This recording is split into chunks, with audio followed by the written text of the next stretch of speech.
Well, ladies and gentlemen, welcome back to episode 26 for Bowls Breakdown Podcast with Matthew and Mike. And today, another great guest, a gentleman who's been around a bit now in the Bowls, Jon Evans from Merthyr. Welcome, buddy. Thank you very much. Thanks for having me. Oh, no, it's great. Great. I think we always say, Matthew says you were one of our best Probably supporters. one of our biggest fans, I watched every episode. Best, Yeah, you watch every episode. So, Well, I put it this way, I never met you before, and we played against each other for the first time in Port Talbot this year. Or I might have, maybe, first game of the season. And the first thing you said was, love the podcast, I've watched every episode. That's some of the first words you said to me, and it's like, it was great, And great, you know what? I think you're the only one commented when we said we were going to break over Christmas for back in about 6 weeks, and you put something on like, "Please come back, boys. Keep it going. It's good stuff." Yeah, you know? Keep it going. Yeah. So it was always a plan to keep it going. You just needed a bit of a break and recharge the batteries over Christmas. Yeah, it gets a bit of, it can get a bit busy with it all and keeping things going with schedules and stuff, and you know what it's like with bowls and the schedule of bowls is ridiculous, but Been looking forward to having you on, but I've been looking forward because I the 2 times now we obviously played yesterday. Don't talk about that result now. We'll talk. No bragging, right? But I just love the way you play. It's you're so full of enthusiasm and on all that, and we'll get to that in a bit. But obviously, where we start with all our guests, and obviously very aware, where did it all start, buddy? Well, I got to go back 30 years now. I think 96 I first started on a go-up bowls, so it would have been about 9, something like that then. Basically my whole family played. My 2 grandpas, my father, my 2 nans were playing. I had a bit of break off playing football because I had a bit of a growth spurt, and I grew about 1.5 foot in 6 months. Right. So become all clumsy. Well, my tendons and that needed time to catch up. So my grandpa said, "Come over to the bowls," and I haven't stopped playing since.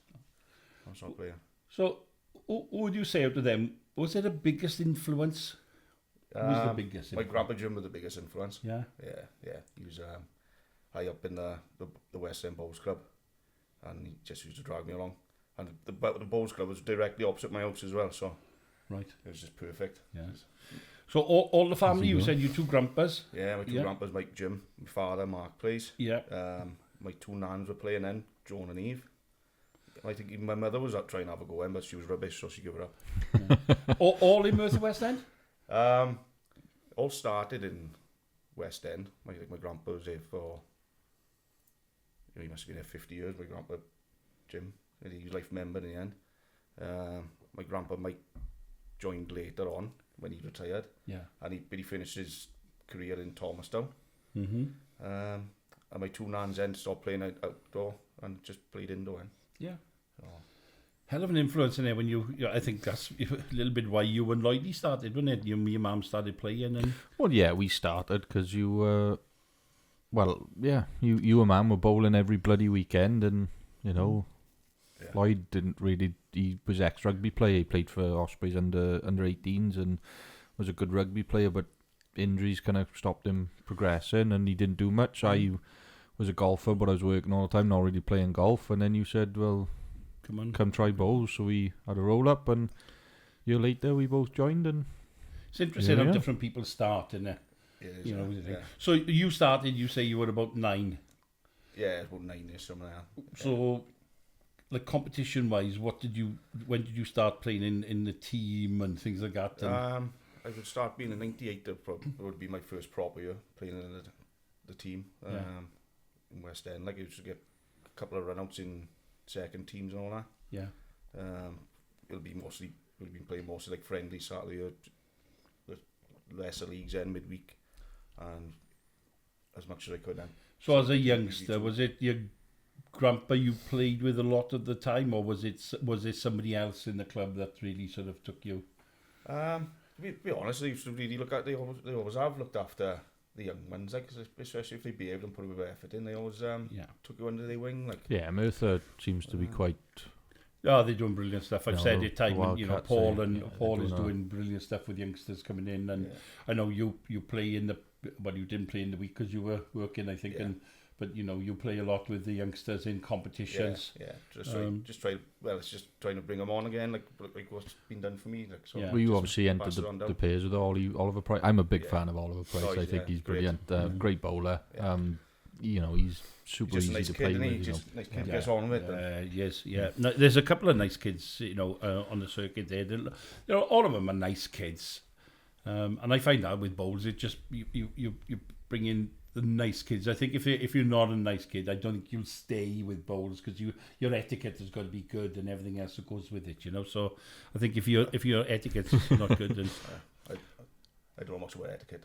Yeah, I think there's certain people that obviously fit into the bowls category. I think if you're enjoying it and having a bit of fun, and it's not malicious in any way, you can get your you're kind of your over cocky people, or you're kind of a bit malicious people that do things and purposefully, and they're the ones that kind of don't stay in bowls long because no club wants them or no club plays them. You led us in perfectly. You didn't realise, but you led us in perfectly. I'll just announce that we're going to do a bit of a Rising Stars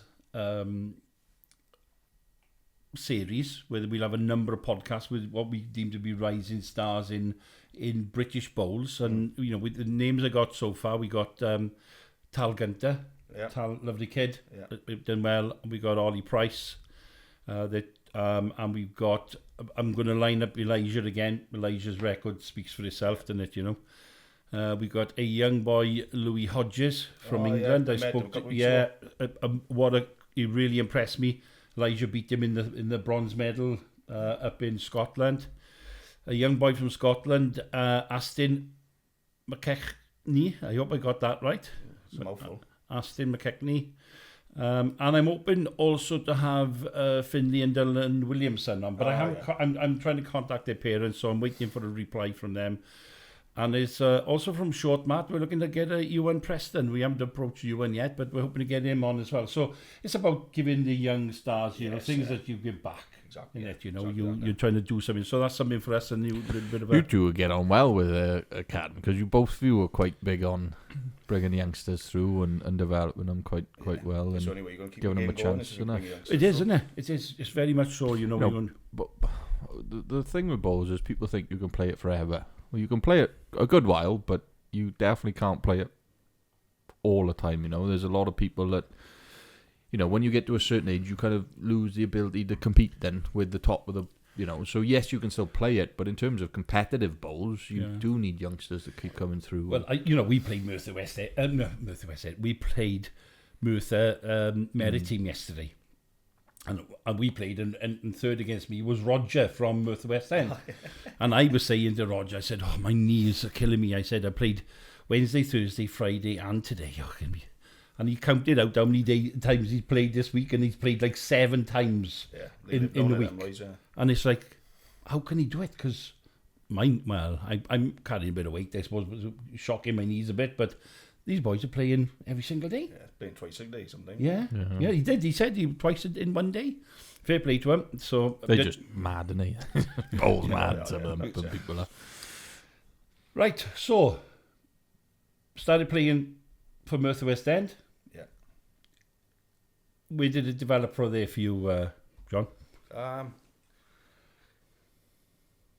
one year it used to be a Merthyr schoolboys tournament in, obviously in Merthyr.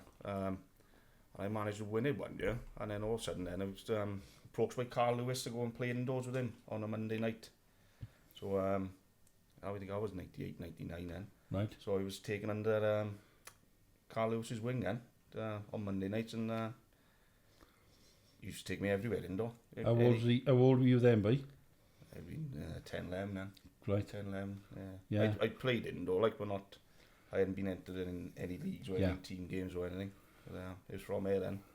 Started playing leagues, started entering comps, and started getting, I was about 2-3 years and getting picked for the championship team then. Yeah. And just go around with that, man. Okay, so county level, did that come obviously after? County level, I think it was 13 playing county level when I first picked for county. As a senior man? Yeah. Well, you didn't have junior county teams then. Right. I think they probably... Did they have under 35s then? Because I remember I playing. think I missed the under 35s as well. Yeah. I think it was like in between. It was no, Okay. I can't remember being under 35s. You wouldn't have, yeah, you probably right before it would have finished, I think. Yeah, It was I know early going back. 90s, I think it was like 17, 18 Yeah. by the time they brought the under 25 double rink back. Right, yeah. I played way back, and it was under 35s, and then it sort of, they disbanded the under 35s. It might have gone to under 25s, you know. But so 13 playing full county. Yeah. Can you remember the first game? I can, yeah. You can? I can, yeah. Yeah, I can remember my rink as well. Yeah, go on then. Saturday. Dean Lewis on the mat, me too. Craig Maycock played third and Batten skipped on rink 1 on West End. Against, can you remember? Against, that would have been against... Ooh, that's a good one. Testing the grey matter. That is, yeah. That is. I can't remember who was against. No money. I can't remember. So, 13 playing county. You've had a long run in county then, haven't you? You still playing county level? I haven't played county for about 8-10 years now because I'm working away and once on the weekends. It's hard to play twice on the weekend when you're working away 5 days a week. Yeah. So I just picked pretty Saturday and that's it. Okay. So, you know, to obviously going into the work side of it, I wanted to ask you, because obviously you meant to play obviously the first prelim round of the pairs with Ollie up in Blaenau Gwent on Tuesday of the week we're recording it. Obviously work commitments took. So how is it, do you find balancing work and bowls at times? Obviously, you know, there's times where you got to miss some big things and stuff. So how do you find balancing between the two? It's hard work, I know that. Especially if you're entering competitions, it becomes hard because then you've got to try and organise your diary, and it becomes hard work for people who play against as well because it restricts when you can play the qualifiers and that. So like, for me, it's like I got to get back Friday, play a qualifier, and then I'm only playing Saturday, and then I've only got like a Sunday morning or something. So I've only got like 2 days where I can fit one in. You know, we don't know each other brilliantly well. Your family? Yeah. So what you got? I got a boy and a girl. Yeah. So it's obviously you've got to give time to the wife and the kids, and it's hard then, isn't it? You know, and to be at the top game and keep going at that county level and what have you, and playing international level, you've got to be playing. You know, I would say at least 3-4 times a week, minimum 4 times a week, probably. Yeah, definitely. To be playing at that sort of level, you know. So the commitment is huge. Is that why we haven't got so many young people in bowling? I think it's commitment. I think it's a lot of this is too much going on, isn't it? It's too much bowl sometimes. You look at the calendar after January indoors, it's mental. I think it's too much of the wrong thing. Yeah. You know, I think, you know, where do you have time to actually develop these players? Yeah. You know, and even like people like, you know, late 20s, early 30s that have 5 years in. Yeah. There's nowhere to go for any, you know, like you said, it's flat out. It's all the time. And if you're not playing week in, week out, what are you doing to get the best out of these players? Yeah. It's strange, really, because if you're young, as a parent, you're happy to take your kids and bowling, and you will take them wherever they need to go, and there's loads of parents who do that all the time in lots of sports. And then as you get older and you settle down and you get married and you have children and you want to carry on doing what you've done, it's really hard then, because you've got your kids and you've got to look after. You've got, you know, and you're thinking, well, their priority, your wife, your relationship. Unless you're the brains. Then bowls are still Mikey and Sophie. They love it. They'll drop drop Rodri off to their grandparents to go play every Saturday. I remember Mikey was like, "Oh yeah, no, Sophie has a baby. I still play bowls 5 times a week." And he's well, he was down there wrestling. Mikey played with Billy in the triples in the week, and there was Sophie there with Rodri walking about there, trotting about. But it's still, you know, it's still a lot, you know, especially balancing work, family, and bowls. That is, like you said, is just a shit ton of stuff going on all the time, and you're constantly, like I said, constantly guessing when you're going to play, where you're going to play. There's no real, you know, like we had the pairs. Obviously, me and my brother qualified as well. We were up in Blaenau Gwent at the same time, but it's a whole week of prelims. You know, whereas rounds 2 and 3 were then set days, one day event. you knew when that was going to be played, so you can kind of play about it. But when you're playing the prelim, you could have played Monday, Tuesday, Wednesday, Thursday, or Friday, and you're like, well, how do I know which one I can play in if work gets in the way or family commitments get in the way? It can be so tough, and especially if you enter more than just one tournament and you qualify for more than one, it can be even more nuts. So my research, I haven't put much down on my list for me, so I don't think so. International, did internationals come your way? International under 25 level outdoor. Yeah. I think I must have had the most trials ever indoors and never got picked, even though I should have been picked in my eyes, mate. Yeah. No, I think I weren't the fit for indoor. They had a different view on me indoors to outdoors. They love me outdoors, but right. Indoors, I think they were a bit stuck in the draconian ages. Old because behaviour and etiquette comes into play. We will talk about it a little bit because obviously you're quite a enthusiastic player.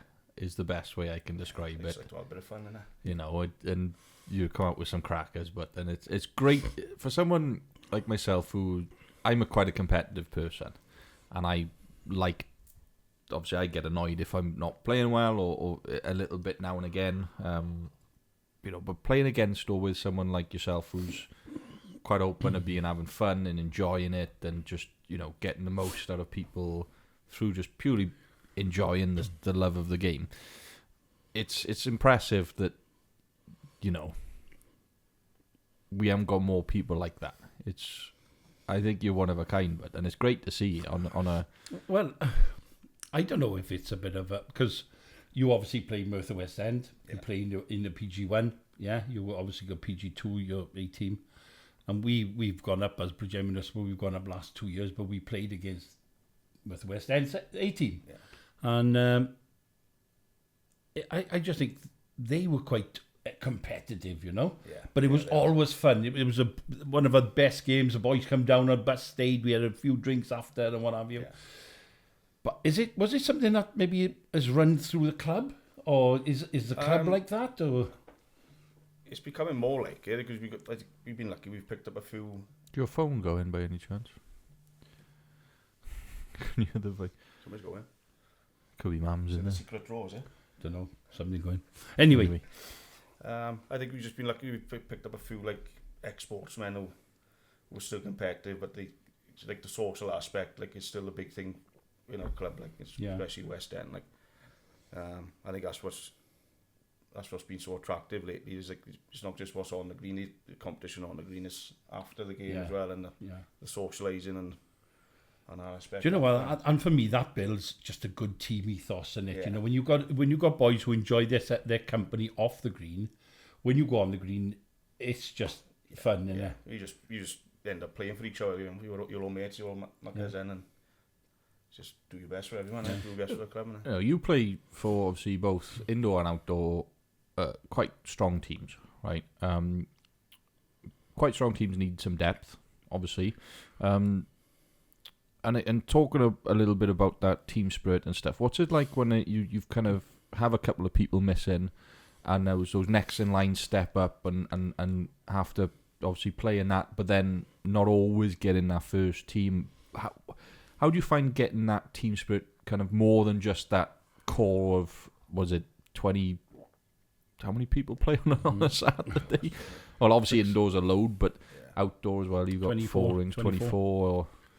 So how do you find kind of keeping those involved as well then? I think that's where it comes hard work, because you end up asking people to like drop in and out the first team, second team play. So I think you got to make sure with the people who you're going to get used in are happy doing that, you know. Because last year one is like they come in first team and they expect to be that, and then they kick off and they're not going to play again. So I think that's where the ethic of selection comes in, picking the right people coming in and out. And because it's always hard, you know, that's always a hard thing, you know, especially when it comes to bowls. Like you said, schedule's always crazy, and you're playing almost every week, and people go on holiday and stuff, and you could be missing 3 or 4 top players, and then, you know, all the positions shift and move, and you're going to play with different people, and you know, it's just one of those things that you've got to. Sometimes if you're on that border, especially for your top teams, you've got to sometimes be okay with having that up and down. You're playing with your first one week, you're playing then different position for your second team the next week, and you know, you're still trying to develop and move forward, especially if you're kind of around that mid-age or early in your bowls career where you're not quite fully first team yet, but you've got a good path of progression. It's just not getting annoyed about it, really. And like I said, some people can really not like it, the fact that they may play, especially like your older generation, they played first team for 25 years, but they're digressing a little bit, and you need some fresh blood in and someone who's going to compete a bit better, and then you're all of a sudden have to pick and choose between your mate or someone who's going to help you win, like, and it always comes hard. So we talked about earlier with the boys selections must be a pain in the ass for anyone. It's absolutely nightmare. So, Merthyr Indoor, top of the league. Yes, just well, I think Cardiff were overtaking us yesterday. Did they? Yeah. What was their result yesterday? I didn't. They had 20 yesterday, I think. I only know because Stoney rang me to brag. I think we were five ahead though, you know, going into it. No, I think we were only two ahead. Okay, it's very close, isn't it? Yeah, it is close. It's close. It's going to be between the two of you, and then you're way ahead, I think, both of you, than anybody else. Yeah. I think it's a big gap between us then. And Newport was in third. I don't know where they are now. No, but, I haven't got a clue. But I mean, you know, obviously, you've played Cardiff, already beaten Cardiff this season. Yeah, beat them away. It was away, was it? Yeah, and we got them home next week. So I guess I think it's going to come down to that, really. Yeah.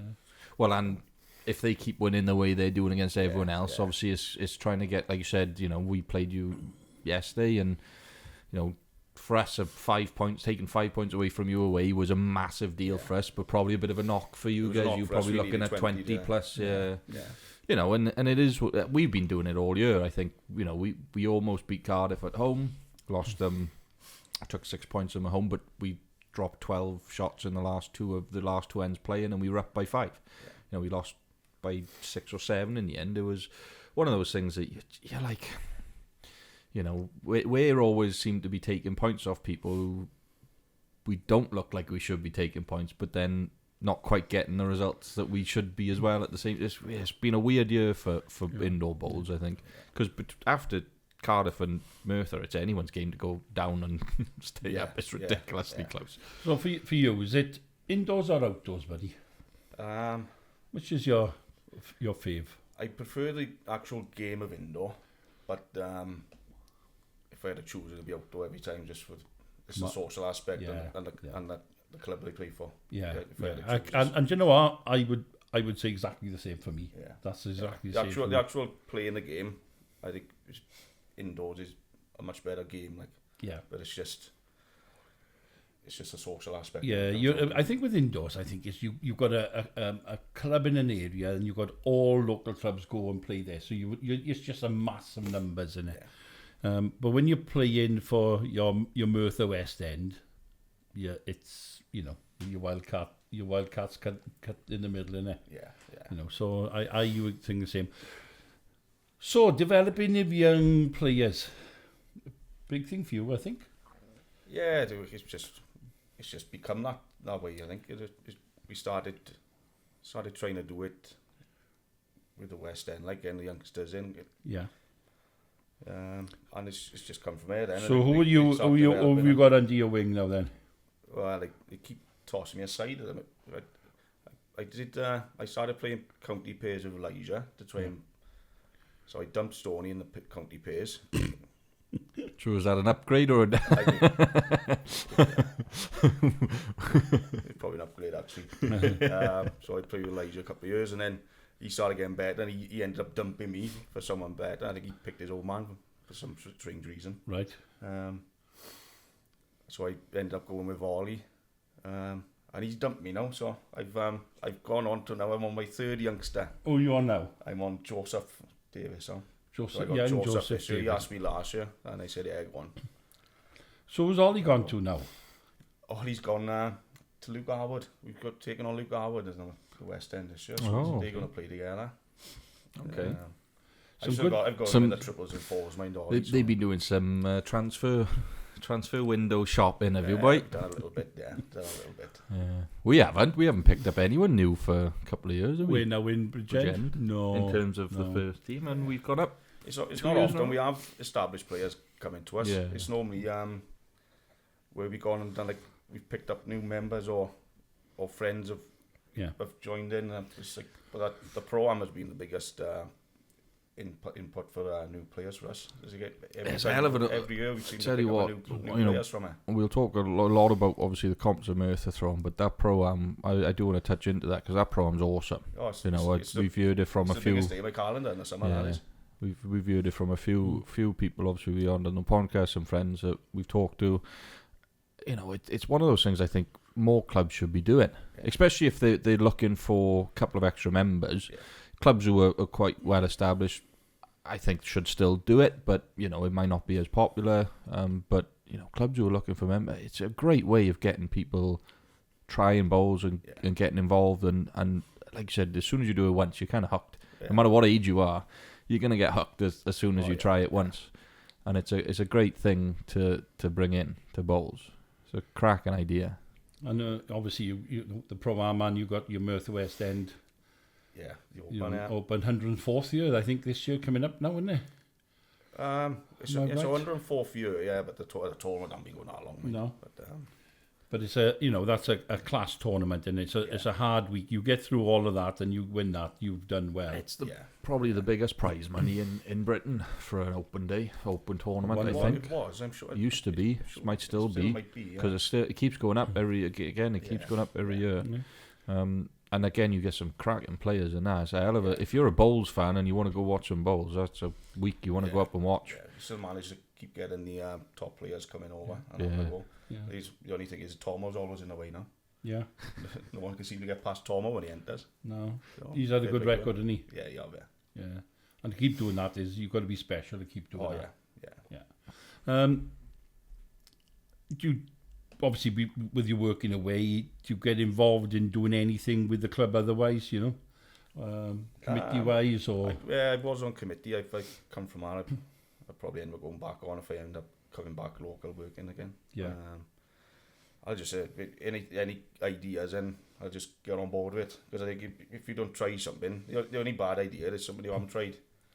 So we've come up with some mad ideas in the past. Like we had a one-bowl shootout tournament, and we had 80 people turn up for a one-bowl shootout. You had people coming from West Wales, Mid Wales, from Cardiff. They played one bowl and they were out. They're gone. Yeah. they travelling back home. Like, but what a good thing for the club, though, isn't it? Yeah, good money maker for the club. Oh yeah. And you know what? We talked about this way back, I think, with Nicky in our very, very first podcast last year. What you're doing is you're pushing the club by branding it well, and the branding is coming through. You're the Wildcats. Yeah. Everybody knows you're one of the first, I think, to bring and put something on his shirt with a name apart from it being Merthyr West End. You're still Merthyr West End, but you're still the Wildcats as well. Yeah, exactly, and we've tried to do a little bit the same. We're Bridgend Municipal, but we've sort of adopted sort of the Warriors as a bit of a brand name, and we're trying to push that through as well.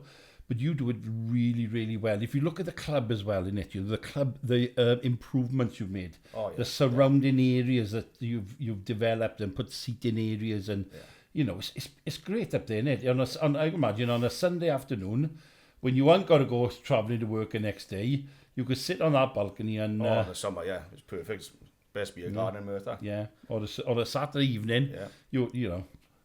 It's a great place to play, Merthyr. That clubhouse green is you feel so engulfed in the environment of bowls. Like make it some sort of like arena or stadium. That's what it feels like, It's just trying to modernise things. The Wildcat Coliseum. The Wildcat Coliseum. Don't tell staff, for God's sake. No, it cost you. You don't want to have ideas like that. You start building balls. You'd be having tunnel entrances. And we did touch on. We're walking out, the horns playing, flags everywhere, lions in the corner. Julius Caesar sitting on his throne in the corner. But Paul, he does loads with the kids, and he's developing them kids. They've got their own shirts now as well. Yeah, he's done well with that. To be fair, but it's good branding, and I think as a lot of clubs can learn from what you're doing. I don't know how many members you got. Oh, that's a good one. That might be a bit of information I should have found out first. Yeah. I think we got about. I think we mid-40s playing member wise, like regular player members. Yeah, social But members we a lot. got a good social membership now. Yeah. I think we got over 100 members in total, including social members. I think we got 50-something men playing and about high 30 women playing. We're close to 120, 115, 120-ish in terms of every member. I forgot about the women, actually. That's a bad Yeah, one, isn't it? yeah. No, we probably put playing men because it's all Oh, we mixed, forget aren't about the they? So women who probably play for Merthyr I West know, End. They're it's bloody mad, innit? brilliant, It's didn't mad, they? innit? How do I forget that? Like, no, it's probably overall. It's probably about 80 strong membership now. There's quite a few internationals, obviously out there. We've been lucky with the women I think and men really, and Lots. juniors and lots. everywhere the else. problem we got outdoors now was because they haven't made Carruthers mixed, which is bizarre. Our team would be weaker playing Carruthers than it would be playing private greens. That's the issue we got now. Yeah, because you got Jazz, Esty, Emily, Amy. Yeah, Laura Howard's there as well. Right. I think we've been lucky with the girls we got, and they are, and the good thing is they're mental as well, and they have a really good go. And they like off the green, they suit our club as well. Oh yeah, because they are absolutely nuts. And and that's a good thing, girls. They probably say it's a good thing, but they are bloody bonkers. And listen, your view, and I think I know your view anyway now, but your view on the Eastern Private Leagues allowing women to play. Oh, I think it was a bit rushed, but it's ended up being great for us. Yeah. I just think it just seemed, because it was like a couple of weeks before the leagues were starting, all of a sudden this mix get on with it. Well, they talked about it for months, but they never made a decision. It was no planning at all. Well, I know we were involved in that process. In that, I think the Harlequins and us, we were. I think Harlequins proposed it. We seconded it and said yes, we should have. It benefited our club. Benefited our club massively. It benefited a lot of clubs. It's just it needs a bit. You need a bit of plough rather than just ploughed in and. But there is probably a little bit of the older element of clubs would certainly from the male perspective will say that's wrong. Yeah, they just stuck in their ways. That's the thing, isn't it? Yeah. Well, you said it earlier. The worst thing you can do is not try stuff. Yeah, you've got to try things, and especially for. You look at the bigger picture then on top of that, and obviously we spoke to Amy and a few of the other women about it. But the standard of bowls for the women will start. They'll start to play more competitive bowls. The internationals then become more competitive then, and if you're trying to bridge that gap between Wales and Scotland and Wales and England, you're doing something right if you're making them play harder comps consistently. They're playing that higher standard almost every game they play, especially for Amy and the women at your club that are playing the top clubs in the PGs every week. Yeah, it's just that point though, and it's got to be mixed, and that's it. So I don't know why. I don't know why they haven't done the Carruthers. I can't work it out. Is that something you'd be in favour of? Oh, it's got to be that way, It's to the point now. That's the only competition that's not mixed. It'd be silly not to.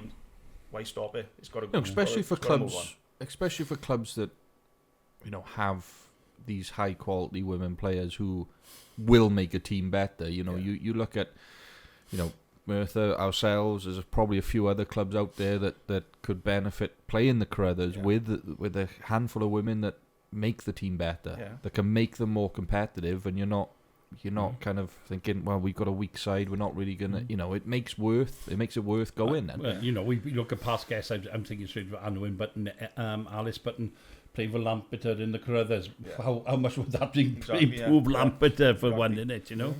So it's but for them to be the only competition now where you can't field a mixed team in now is because every league is mixed. I don't see why they've stopped it. I think there was a lot of resentment with from the male section, thinking, well, they're playing in ours, we want to play in your leagues. I think there's enough leagues for everybody to play. Yeah, the men way too many plenty. Why do you want to take over another league? There's enough there to play in it for you to play in and what have you. Yeah, and to be honest with you, 9 times out of 10, you're going to field 1 or 2 women, if not more, and probably become better anyway. So it's like it's only going to benefit the club to keep going and keep improving. And reality is, especially for your top clubs, if you're winning, you're going to attract attention, and people are going to want to come play for you. And if you're in the top 2 divisions in the EPG, or you're winning, your leagues, if you're not in EPGs, you're going to get some high quality bowlers looking to turn up and, something new. They want to stay competitive. They know they're at the top of the game. They're going to pick one of those big dogs, and it helps. I want to go back to some of them youngsters and just talk about some of them youngsters, if you don't mind. But Elijah, hell of a career for his young age, isn't he, so far? Yeah. He's the most competitive youngster I've ever met. As in, like, he just got no quit at all. Like, his mum was competitive, Nicky. He's a different breed. Like, I never thought I'd see someone more competitive than Nicky. Like, and then Elijah comes on.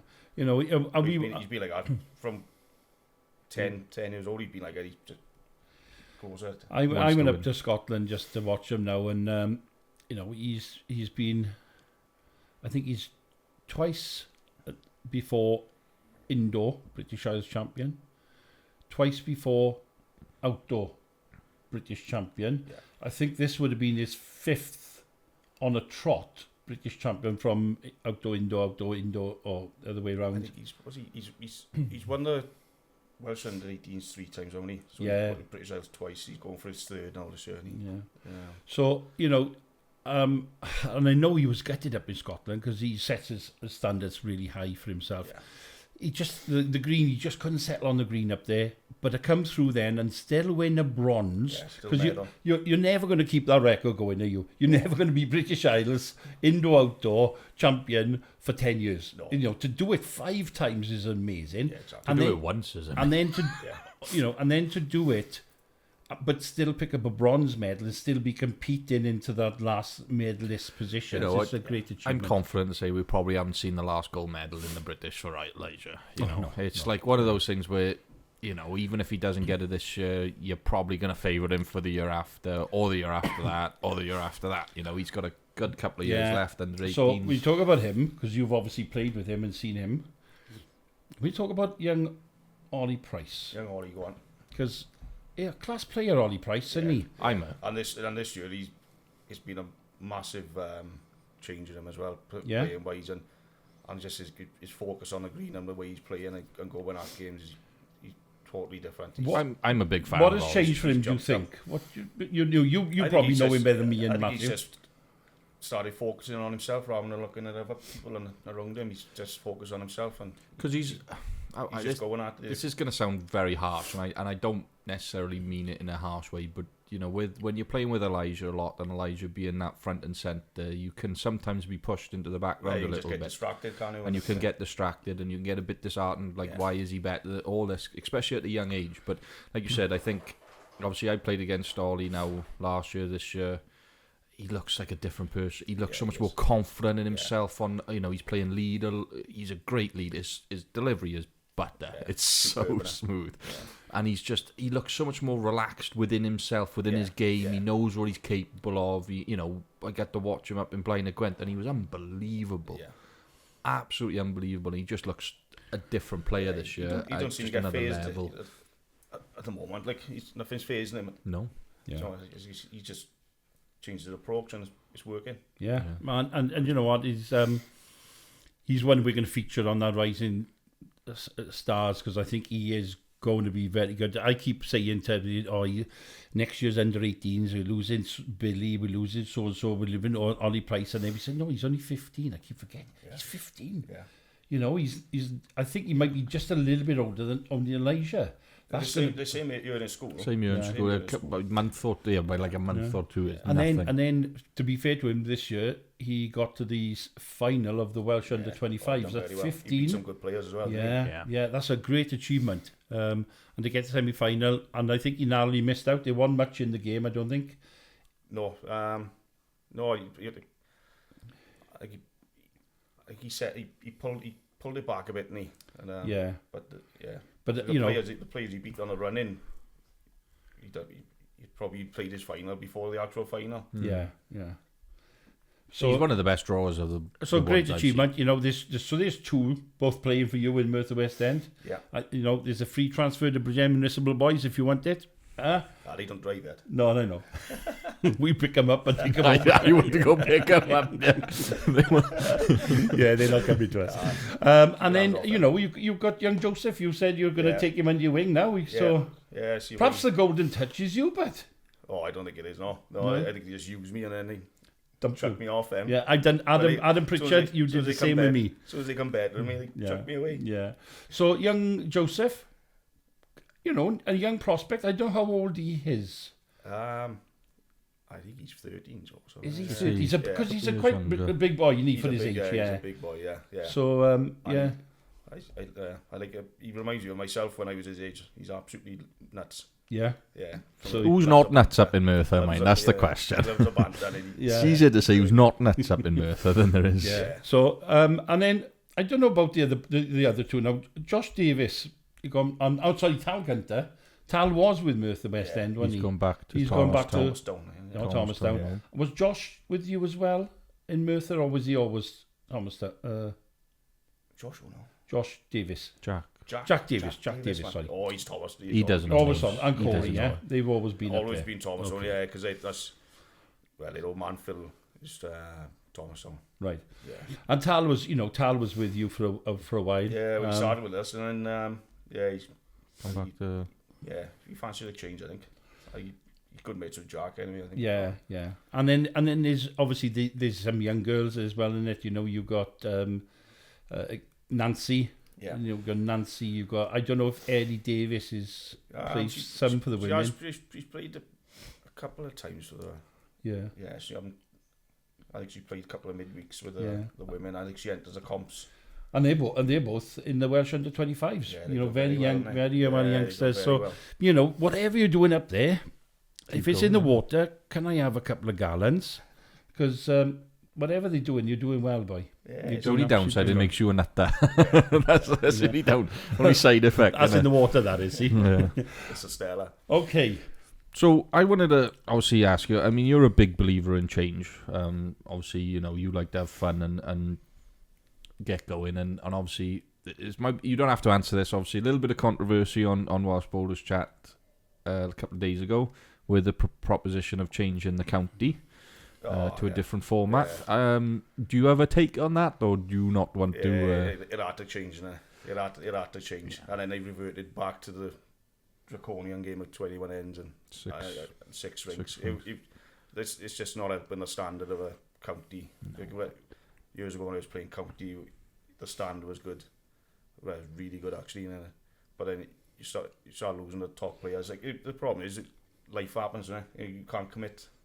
And we haven't got enough players, have we? We haven't got enough players now to be competing with a bigger. We need to build that junior ranks, to me. Yeah. Well, the problem is if the standards are there, people just won't be interested. So you lose him. You've got the talent there, but they can't be bothered to play in that system anymore. So I mean, even the 18 ends was better than the 21. Yeah. I first county I started playing this year or last year now. Forgot 2026, 2025. I got into the county, played all of them, but we played 18 ends.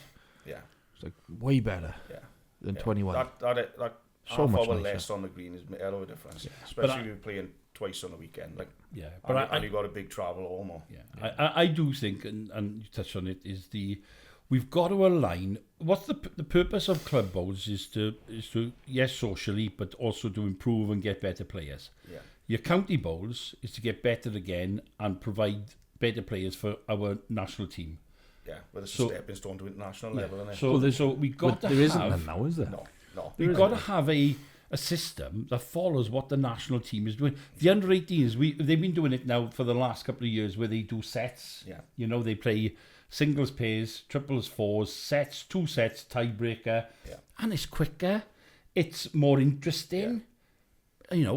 I just think. Well, the proposition was a singles, pairs, triples, fours. Yeah, but there was 21 ends in singles still, or was it 18? It was one or the other. 21 shots, so 21 shots, sorry.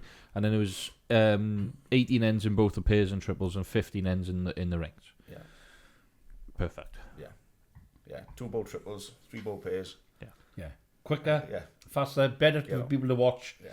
kids aren't going to get bored. More competitive because you've got less ones but then you're going to get your top players wanting to play in that sort of... Because that's what they play sort for of the game, British Isles, isn't it? So the county, you're missing out on top players putting themselves forward because they don't want to...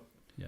It doesn't... Well, that's the British Isles. It? That's the British Isles. Yeah. In a nutshell, like that, you're going to have your international players playing your county levels at a high quality game, more competitive games, again, more often. We talked about earlier.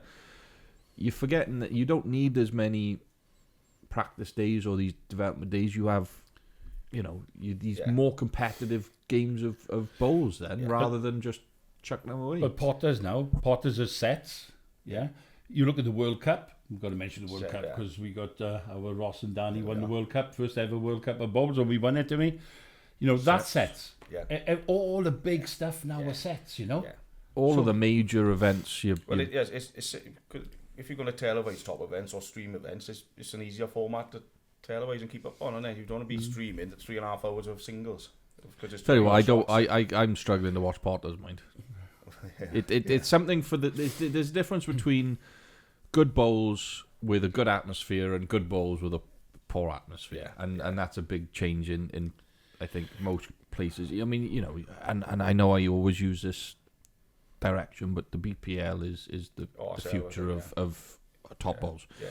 It's one of those where your environment's great. You got everyone playing. There's loads of bowls going on all at once. It's not just one game with people staying quiet or a sneeze has to stop a game, or you can have someone bloody sneezing or shouting in the corner, and these boys don't care in the big these big events. And then now you've got the Ultimate Bowls Championships, which is something unique with different formatting.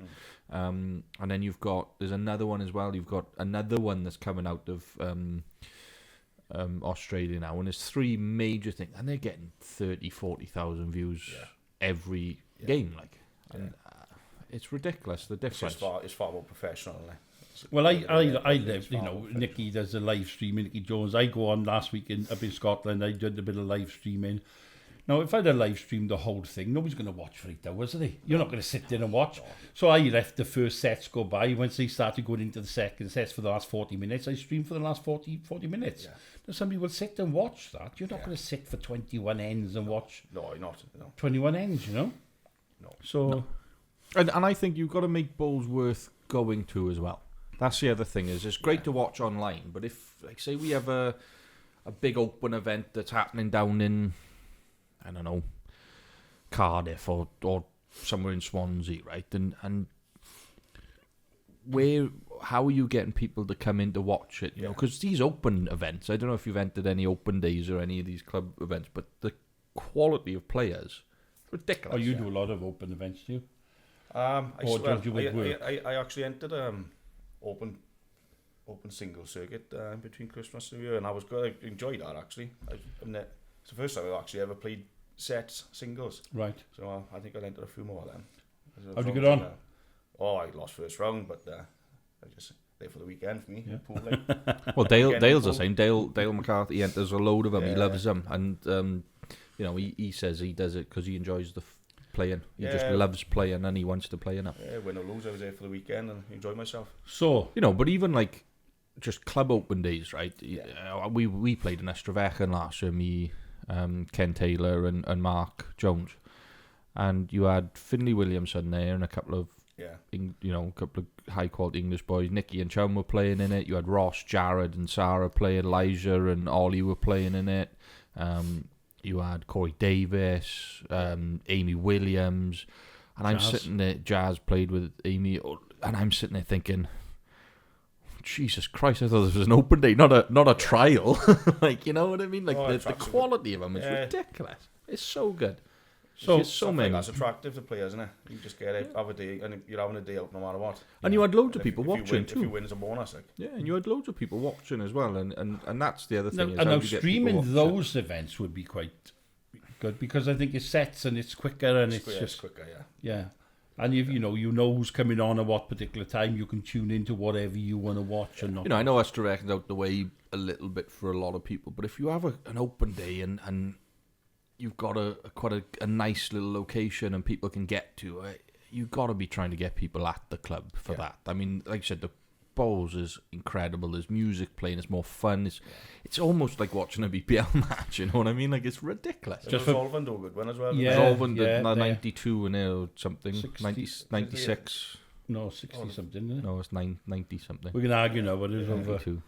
Anyway, just for the people listening and watching, on our webpage, we have got a diary which we're building for all open fixtures. So if you dive into there, got something to put on for 10 Merthy's weeks. got to send us some of their... No, I've got Merthyr West End on already for the annual one. So, you know, if you're wanting to join in any open events, there's contact details on there. So have a little look, because there's lots, and some short mat stuff. There is a few short mat stuff. Have you ever done short mat? I've never done short mat.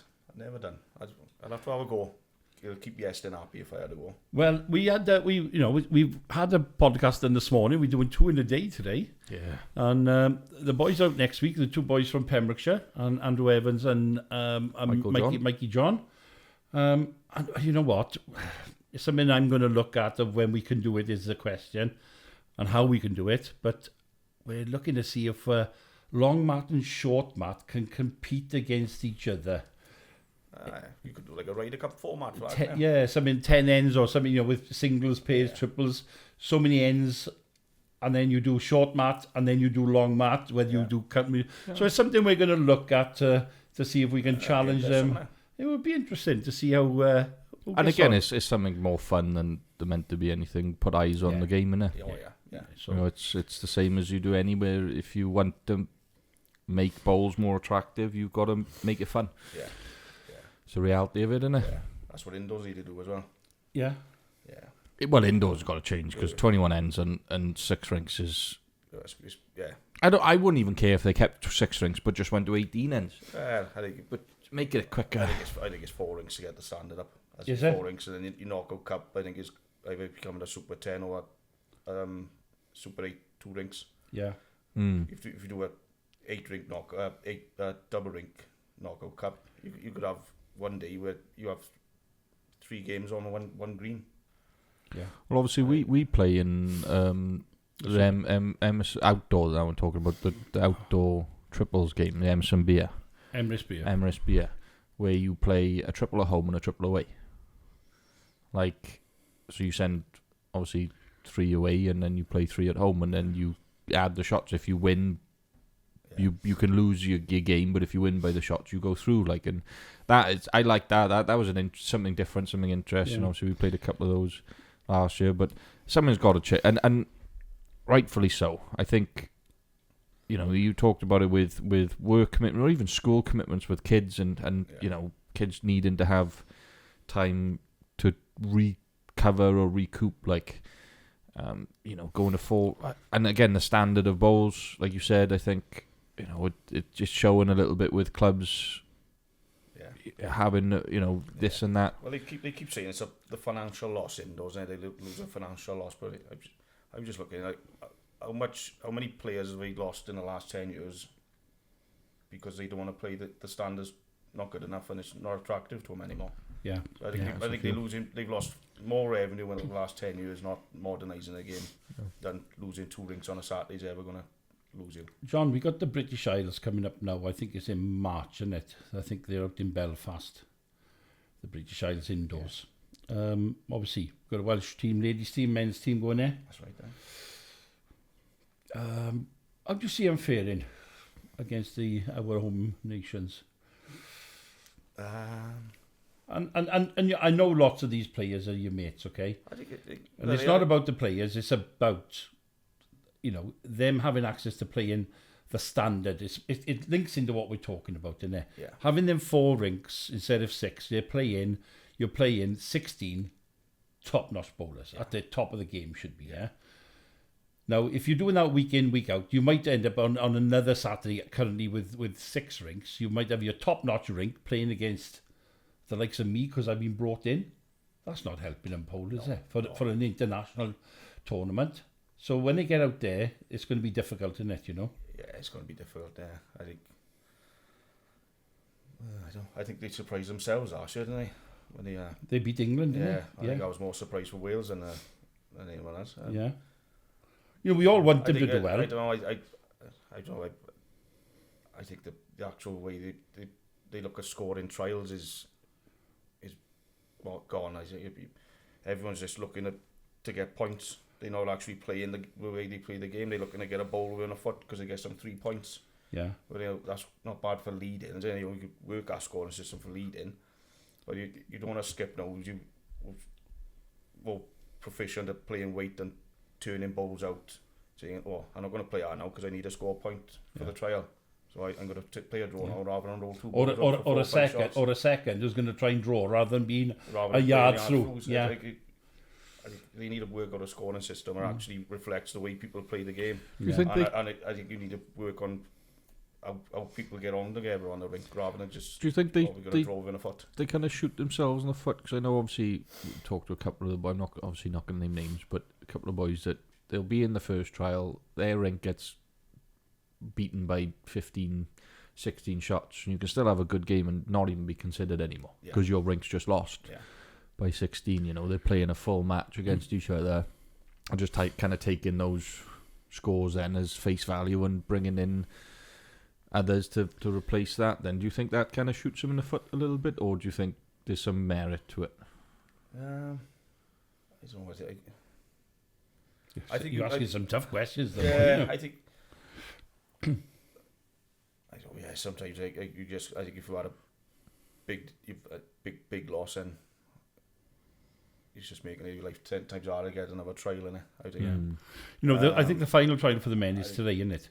I think the final trial today. Yeah. Yeah, And I watched the 2 under 25 trials, and yet they picked people to play at 3 and 4, but yet selection wise they picked at 2. Yeah. I don't know what is that a good thing? Is it not a good thing? You're kind of still putting your strongest players out, maybe not in their preferred position, but you're still putting your. Yeah, like the problem is, I think it's numbers wise for the trials, isn't it? You haven't got enough. You haven't got enough players really to pick them all in the right place. So to get a trial in, you're moving people up just to fill a trial. Put it this way: if you had a strong enough team, right, and you had. I'd circle out Carl Wood, right? Carl Wood's a fantastic drawer of the ball. If you had a strong enough team, where would Carl play? Carl would probably be on the mat. But right now for Wales, he skips because he's too good to be playing anywhere else at the moment. But if you had the team to play, you're going to be putting Woody on the mat to bring his strength up. Yeah, I think that's where he'd probably want to play anyway. I think if you had some, we had this discussion with the boys from Short Martis on the next episode, and they've got 4 selectors. Yeah, I mean, they were saying this morning the most successful that any of the British teams have been has been with one selector, when they've had one team manager. One selector, and they have their game plan and they just go. Yeah. They said England have just went to they literally England, who was struggling for 4 or 5 years, they've just moved to one team manager, one selector, one person in charge, and they won the British Isles that year. Yeah, right. Team manager's the way forward. Yeah, in my eyes, yeah. Like you can have like for trials, you can pick your own people who you trust to help you out picking teams, give you feedback. But I think it was more selectors in the trials than actual players. Yeah, there seemed to be selection or committee people everywhere. I was like, it's a bit much, like. Yeah. And I think we're never going to please everybody in selection. We know that, don't we? You could have 6 of your mates. You all pick a team, and guaranteed you'll have 1 or 2 people different in the team. I just need you want someone who's got the respect of people who's been there, done it, who's got the resume, and just take ownership of the team. But also, you give it 3 years and see what you can do with it. You put that plan forward, and who knows what can happen. Good save. But I don't disagree. I think, like you said, and I think it comes to a point where, and obviously the boys from Short Mat mentioned it, if you have too many people in selection, you can almost come to a compromised team rather than your strongest team. Yeah, exactly, where you kind of say, well, I like this person, that person's like, well, he's on the fence for me, and this person's like, no way. And then all of a sudden you've got a mixture of different things without actually thinking about the full picture, and you're trying to... Yeah, you've got the bias as well. I mean, coming in, you've got that many... You got selection committee, you got looking after, and it's always happens. There's no point hiding from it. If you fancy someone from your own club, you're going to push it for him to go from someone who plays for another club. Yeah, So, yeah. Yeah, but you're not wrong. You're not wrong, and I think it shows now and again. Yeah. I think there's times where the team's been selected quite well and they get on well as a team, and then they do something that we didn't expect them to do. But it's not quite all the way there, you know. It comes down to a bigger issue, though, doesn't it? It comes down to the bigger issue of what do we need to change in Welsh bowls overall to move forward, to bridge the gap. You know, and what I'll say is there's lots of people giving their time and doing a great job for what they're doing.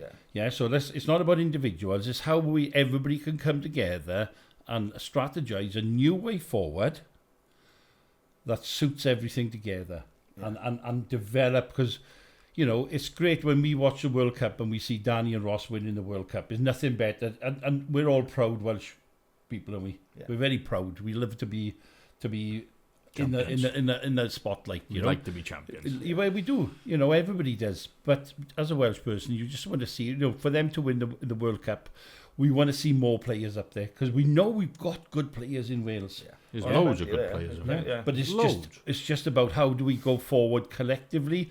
How do we generate that discussion and that change that we need to have, I think, personally. Yeah. But that's just my opinion, and lots of people will have their own opinion to move forward, but, you know. Yeah. How are you going to keep your top players interested in wanting to go forward and represent the country? Well, keeping them home you've got as to well. try something. And just keeping it bog standard the way it's been for 50 years isn't working. So no, and the chances are you lose them to somewhere else. You know, you look at Gary Kelly as a prime example, Ireland bowler. Yes, he comes back for Ireland, but where does he spend most of his time? Out in Australia. Christian Crocker has now decided to go over and play in Australia all the time, and you know, you're losing someone like Chris Crocker, who's been in Welsh bowls for a long while.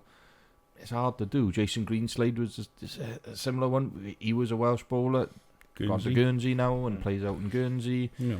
How, you know, it won't be long before you lose people to the fanciness of Australian bowls, and it's not just because it's fancy; it's because it works and it's fun and it's enticing and it's invested in. I couldn't imagine losing people like, you know, Ross, Jared, Dan Salmon.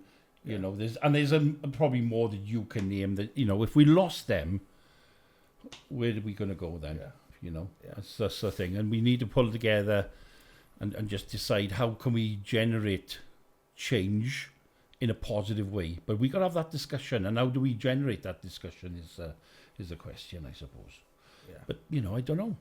I think you just got to keep banging the drum, haven't you? Because we've been banging the drum for 10 years now. Sooner or later, it's got to work, haven't it? Hopefully. Yeah. and the other thing is that the people who bang the drum as well have also got to put themselves forward for change as well, to do things. Yeah. You know, it's like you saying, well, you know, you might not be able to do anything because you're working away, so you can't put yourself forward. But people who need to put them forward and need to do that and get change in it, you know. Yeah. You know, and like you said, it's one of those things where I'm going to use Welsh golf as an example. You see it across most of Welsh organisations, but not just bowls. Welsh golf have done it for 18 years, if not more now.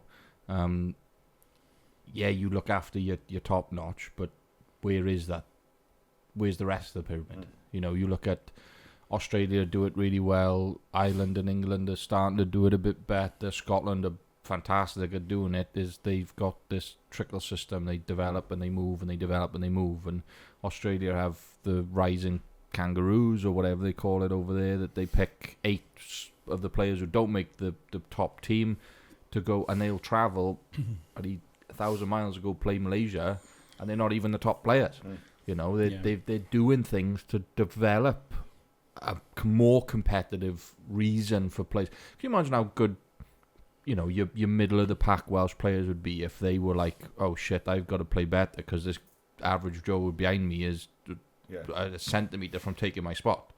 You know, and it comes down to, once you've made it, it shouldn't be comfortable. No, exactly. Yeah. You know, you'll have your Ross and your Salmons and your people like that who are probably they may be comfortable being in the team, but where's the push to keep that going? And I think that's where Scotland and England definitely have that favour. Is like, you know, you look at some of those players and they know they're not safe. If they, make a mistake or not at their best, they're probably at arm's length to be pulling out of that squad and having to work harder for the next year. And you only get a chance at it once. And I think that's where we're making mistakes. Is, like I said, the reason for people to not feel so competitive or to develop and stuff is because it just doesn't feel like there's a need to.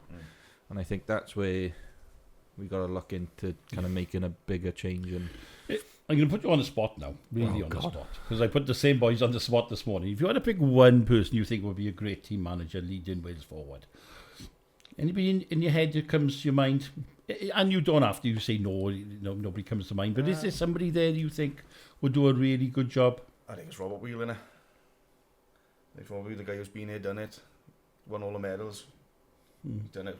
He completed bowls, hasn't he? So yeah, and he's got the respect of everyone. And I think if you're going to go down that route, you've got to pick someone who's...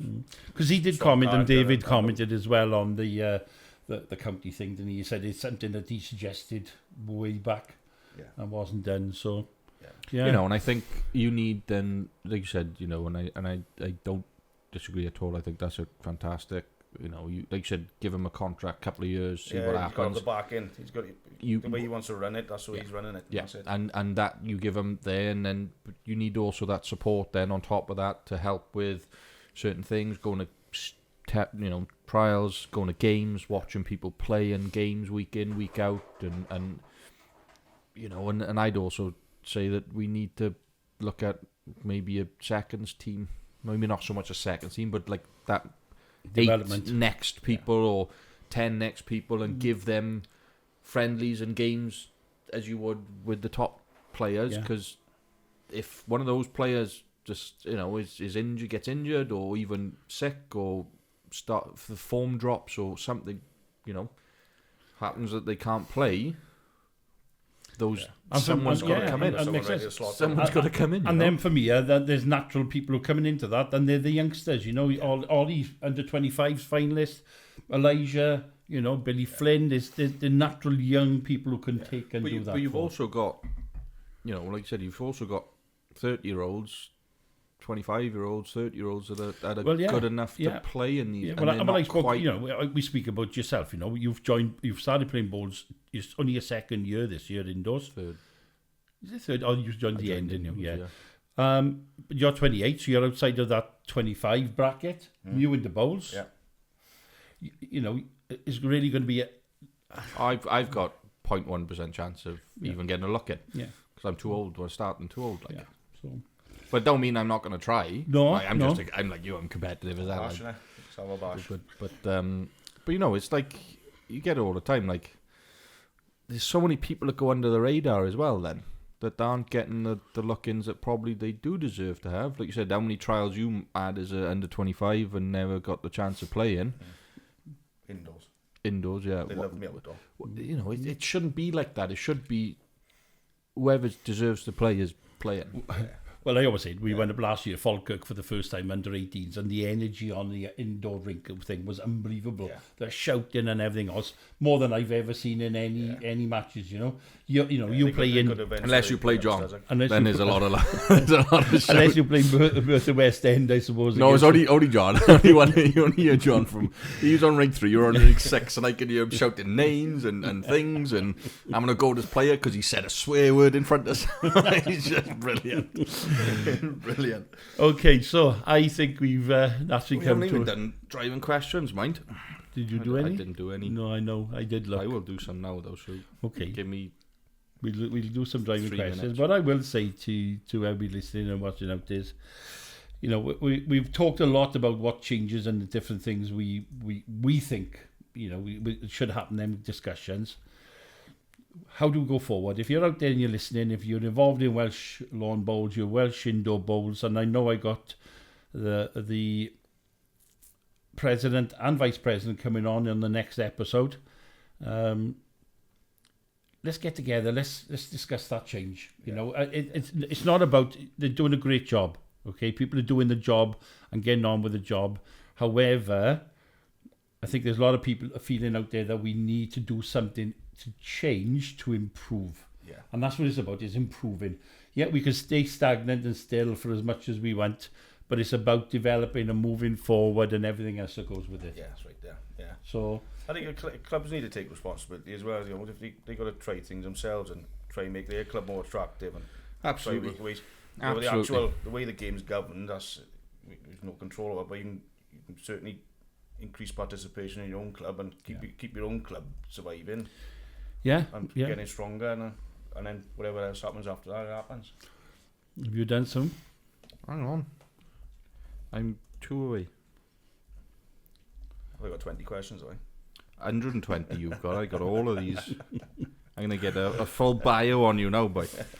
Yeah, so, you know, we got some interesting guests coming up. We've got next week, obviously. One thing you could ask him, by the way, because he's such a good fan of the show, and I do appreciate it, and I got it in here, is what would you like to see out of the podcast? Because we're a big believer of you know, getting people's opinions and whatnot, but you know, you watched pretty much every episode. Yeah. What would you like to see out of the pod, or who would you like to have come on, and what do you want to listen to? I quite like a road show, a podcast road show. Ooh, take a road show. Yeah, a road show, and then you can give your missus a room back in. I hope she didn't hear that, because she'd be out there like, I agree with that. Yeah. For people who don't see it, it's my dining room. You could pick couple of events going through the car and take it on the road, and then you can just pick random people and get them in, have a conversation. Yeah, and you know what? I've sort of said that I'd like to go to these events and then go in the bar after and have a chat with people and just come in and just behind the scenes. Yeah, behind the scenes one. Yeah. Well, that's the. Well, we are taking a road show. We are taking a road trip. Taking a road trip. We're taking a road trip hopefully in the beginning of April. We're going up to see Graham Robinson. Alex Marshall just passed him as he's now down to the third most ever Scots capped bowler. Yeah. He's got Green Gauge, the company Green Gauge. Yeah. So we're going up to do 2 podcasts with him. I'm going to give a shout out to Julie Forrest, because I did speak to her last week, and she said if she's not busy that weekend, she will do a podcast, which will be great up in Scotland. Yeah. And we also young Aston McKendrick, I think, I can't remember his last name, but young Aston, we're going to do a podcast with him as part of our Rising Stars challenge. So we're on the way, and not next Sunday, the Sunday after, 1st of February, we're going up to Preston to talk to Robert and Dave Wheel. There we are. Yeah, so we got the wheels covered. The dynamic duo. Yeah. Yeah, and we're hoping to go to Perth shows as well. I'd like to go to Perth shows, do a little podcast in Perth shows to show people what goes on in Perth shows, you know. So, yeah, we're planning to do a little bit more travelling this year. I don't know whether she's going to have a dining room back, mate. She won't have a dining room back, no. We're still putting more photos on the wall. We were putting some up last night, and she said, "What are you putting more up for?" I said, "Don't worry, love, you're all right." Yes. Right, I'm ready. Go on then. Right, you ready for your driving questions, boy? Right, question number 1. If you could win any title, what would it be? West End Open. Good choice. Number 2, what is your favourite bowls brand? Insulate. Oh, man from my own artsy. I knew we'd win him on. Question number 3, what's your go-to takeaway? Indian. What do you get? I've been to now. I go through fades and fad. I'm into now biryani. Ooh. Special biryani with madras sauce. There we are. Plenty of poppadoms. Yeah, loads of poppadoms. That's the way forward. Number 4, what is your best bowls memory? That's a good one. This might be the hardest question we've asked. Yeah, I got loads actually. The best one was probably the drive home after winning the under 25 series up in Edinstone. It's my last series. My Andrew Hopkins last series. He was captain that year, and the bus journey home was unbelievable. I bet. Bit of celebrating going on. A lot of cans on the floor, was there? But yeah, and bottles of Grey Goose and champagne. And, we went to town. Oh, well, that's lovely. Moves into the next one. Yeah. Question number 5. What's the best night out? Best place to go for a night out? Oh, not me, sir. I'm a fan of Cardiff at the moment. Cardiff, yeah. Get to loads of places. What kills me in Cardiff, it just costs so much, man. And there's a lot of walk between certain places, and especially the popular places. Yeah, I used to be a big fan of Swansea in my younger days, but more Cardiff. Unless you know, the best night out I've ever had is in Newcastle. But it's a long trip. That's another it's a long story. trip every Saturday. To go up Yeah, it's a hard one to go up there. There we are then. Okay. We're all done. Yeah.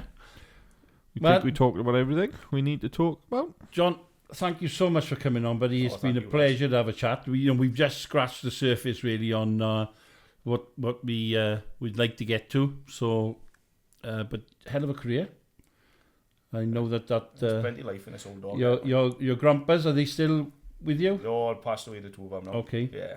They'd be looking down, but then they'd be very proud of your bowls career, I'm sure. Well, yeah. Hopefully, anyway. Yeah, would be. So thank you, ladies and gentlemen, for watching again, listening again. Remember to subscribe on YouTube and follow us on Facebook, and we catch you next time. Thank you. Thank you all. Thank you, buddy. Thank you, lads.